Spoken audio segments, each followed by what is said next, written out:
I firmly believe that the better we understand the music that we're dancing to, the easier it is to dance to it. Now that we have a basic idea of the beat of the music and the different segments of music in which that beat is playing, we can delve a little deeper into those segments so we can know how to recognize them, and that will help us find the one in the music every time.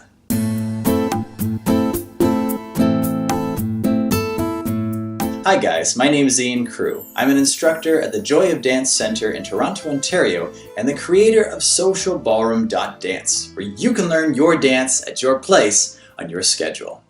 Let me start by talking about the structure of a typical song, and then we're going to get deeper into each element of the structure with a specific musical example. Here is a basic structure for a song. We would start off with an intro that's followed by a verse or two. Then you'd start to hear the energy build up, which is literally called the build or the pre-chorus, followed by the chorus itself, which is sort of the crescendo of energy. Now, usually we'll go through this cycle of verse, build, chorus 2 or 3 times before the song ends. But sometimes this repeating pattern is broken up with a slightly altered verse that we call the bridge. And finally, we get to the outro, which is the song's way of signaling that it is about to end. And we'll get into how it does that in just a few minutes. And by the way, I should mention that there are a lot of exceptions to the basic song structure I just gave you, but the elements of that structure will stay generally the same. Now let's look at a specific musical example and how we can recognize each segment using that example. In this case, we're going with the popular cha-cha song, I Need to Know by Mark Anthony. So let's start with the intro. The intro is generally where the energy is relatively low, there's few instruments, and we're introduced to the basic repeating pattern or riff of the song, which can be very helpful for us as dancers because the minimal instrumentation makes it easier for us to recognize when that riff is repeating. In other words, when the one is about to come in. Now the intro lasts until either new instruments are added or even more tellingly when new vocals are introduced. Let's give a listen to the intro for I Need to Know. So here's our basic riff. Now some instruments get added and it repeats.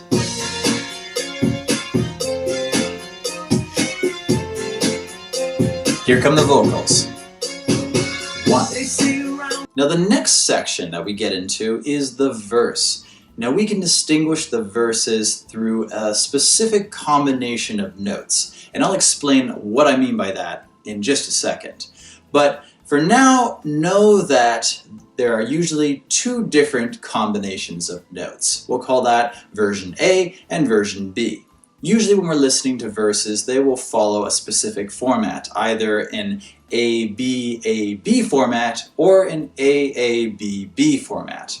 So in this case, we're going to alternate between A and B for I Need to Know. So now let's listen to the first couple of verses for I Need to Know. Remember, it's going to start off with version A, followed by version B, and then it will repeat. Here we go. Here goes version A, and version B, and we repeat A, and B, and now we're moving into something else. So in this case, we can distinguish between the A, which is the da-da-da-da-da-da-da-da, and the B, which is da-da-da-da-da-da-da-da-da.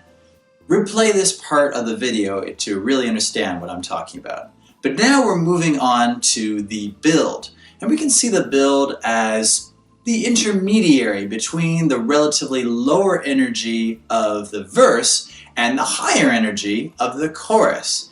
And one little pro tip about this. Usually at the end of the build, there'll be something extra exciting. In this case, for I Need to Know, you'll hear a few extra drum beats. sort of to announce the arrival of the chorus. So now as we listen to the build for I Need to Know, we should notice two things. First of all, the energy level is on its way up, and second, we'll hear those 3 drum beats at the end to signal the chorus. Here we go. Here comes the build. And the energy has gone up now. So it's going to repeat once here, and 1. Here it is. And now we're in the chorus. Now the chorus is usually the highest energy point of a song. It's the main idea of the song. In fact, if you know the name of the song, it often helps because usually the name is used in the vocals for the chorus. And in this case, I Need to Know is no exception. It's used quite a lot.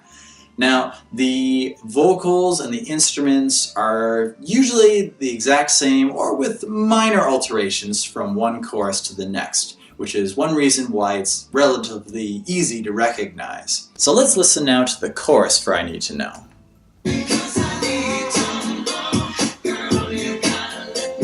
Here it comes.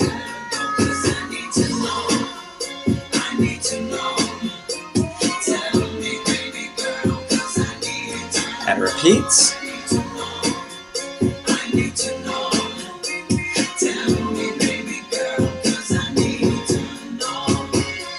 And the energy comes down. So now we're moving back into the verse, and we'll repeat that verse, build, chorus one more time before it moves into the outro. Now the outro is the song's way of signaling to us that the song is about to end. So there's a few different ways that it will do this. But first, just know that usually an outro does not introduce any new melodies. So this makes it a little bit easier for us. Usually it's just repeating a riff that we have been hearing throughout the music. A few ways it might do this is by gradually fading out a repeating chorus, having the vocals removed and just letting the instruments play through the riff one more time, or removing the instruments and letting the vocals sing out one last time. And in this case, we're going to hear the vocals for I Need to Know. Here it comes. So the instruments are gone. Tell me, baby girl, 'cause I need to know. And repeat. I need to know. Tell me, baby girl, 'cause I need to know. And that is the end of the song. So now I have a question for you. Is there a particular part of the music that you hear which is difficult for you to follow? Let us know in the comments below. And if you had any other questions or comments, by all means, please email me at either my Facebook fan page, Ballroom Dancers Anonymous, or via Ian@SocialBallroom.Dance. And if you like these videos and you want to see more of them, subscribe to my YouTube channel or come visit my website. There's a lot more where this came from. But I will see you next week, and until then, happy dancing.